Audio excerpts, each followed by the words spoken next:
Richard Feynman was born in New York on May 11, 1918, to Jewish but non-practicing parents. It was clear from an early age that he was a peculiar child. He learned a great deal of science from Encyclopaedia Britannica and taught himself elementary mathematics. He also set up a laboratory in his room at home where he experimented with electricity. By the age of 15, Feynman had mastered differential and integral calculus, and frequently experimented and recreated mathematical topics all before he got into college.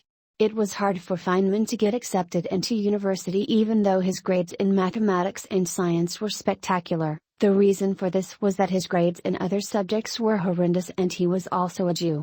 Feynman ended up studied physics at the MIT, where he received a bachelor's degree in 1939. After this he decided to do his PhD in Princeton University, where with the help of his advisor, he was able to develop an approach to quantum mechanics, which will later be known as quantum electrodynamics.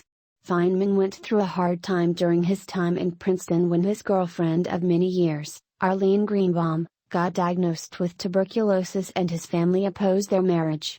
Shortly after he was awarded his doctorate in 1942, Feynman married Arlene with no family members present. When World War II started, Feynman was recruited to serve as a staff member of the U.S. atomic bomb project at Princeton University, and then at the new secret laboratory at Los Alamos, New Mexico. His remarkable abilities got him appointed as head of the theoretical division.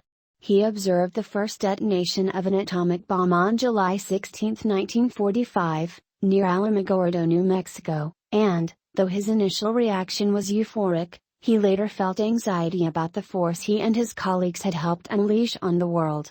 Arlene died in 1945 just before the first test of the bomb. Feynman would marry twice more and have 2 children with his third wife. When the war ended, Feynman became an associate professor at Cornell University and returned to studying the fundamental issues of quantum electrodynamics. In 1950 he became professor of theoretical physics at Caltech, where he remained for the rest of his career. In 1965, Feynman, along with Julian Schwinger and Shinichiro Tominaga, won the shared Nobel Prize in Physics for their work in quantum electrodynamics. Apart from being involved in quantum electrodynamics, Feynman also worked in other projects like the physics of the superfluidity of supercooled liquid helium, and a model of weak decay. His final major task was to investigate the cause of the explosion on the Space Shuttle Challenger. Commission member Richard Feynman charged that NASA had virtually ignored the principles of physics and good scientific practice in designing, testing, and building the space shuttle. Throughout the investigation, his health was deteriorating. Feynman died February 15, 1988, at the age of 69, from several rare forms of cancer. Now, what is quantum electrodynamics?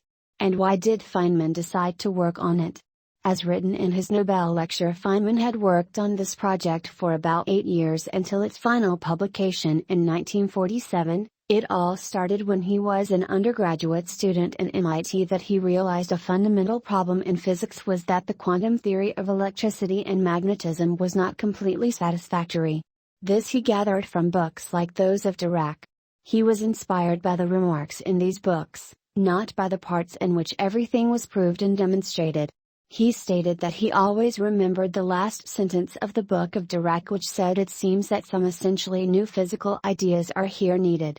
This was taken as a challenge and as an inspiration by Feynman. Quantum electrodynamics is a quantum field theory of the electromagnetic force. It is a highly mathematical theory regarding the electromagnetic force, which is theorized to be the result of particle exchange or quanta, rather than an electromagnetic field, and the most precise theory ever invented on the Standard Model of particle physics and a successful merging between quantum theory and special relativity, which why it is so important to physicists. Quantum electrodynamics rests on the idea that charged particles, such as electrons, interact by emitting and absorbing photons. These photons are virtual. Virtual photons are not real, they are a mathematical creation so that the mathematical equations made by Feynman can be satisfied. This theory allows physicists to calculate the absorption and emission of light by atoms, as well as accurate predictions of the interactions between photons and charged atomic particles, such as electrons.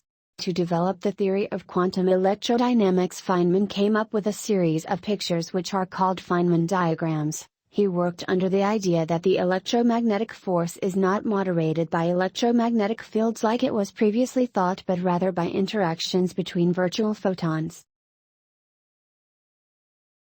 The Feynman diagrams are space versus time graphs. The time axis points upwards and the space axis to the right. Straight lines represent fermions and wavy lines represent bosons. Electrons are part of the fermion category while photons belong to the boson category. Antiparticles, like positrons, which are the antimatter twin of electrons, are represented the same way as fermions except their arrowheads are reversed. These diagrams will have a vertex, which is where three lines meet. In this graph, an electron with the right energy level will collide with a photon, absorb it, and then change its path.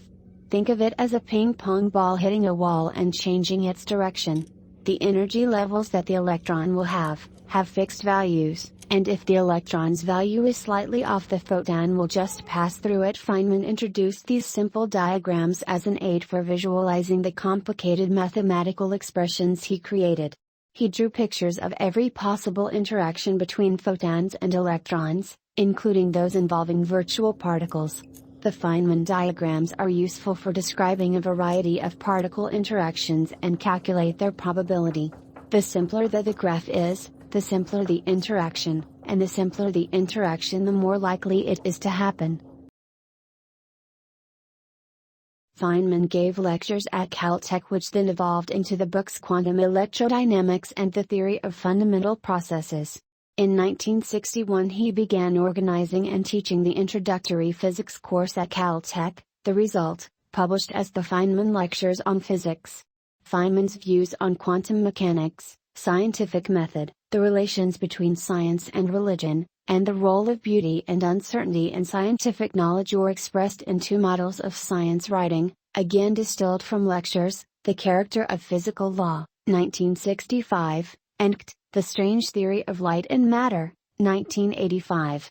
Thanks to his contribution, physicists nowadays can predict how subatomic particles are created and destroyed, since that it allows physicists to make calculations regarding the absorption and emission of light by atoms. In addition, it provides very accurate predictions regarding the interactions between photons and charged atomic particles such as electrons.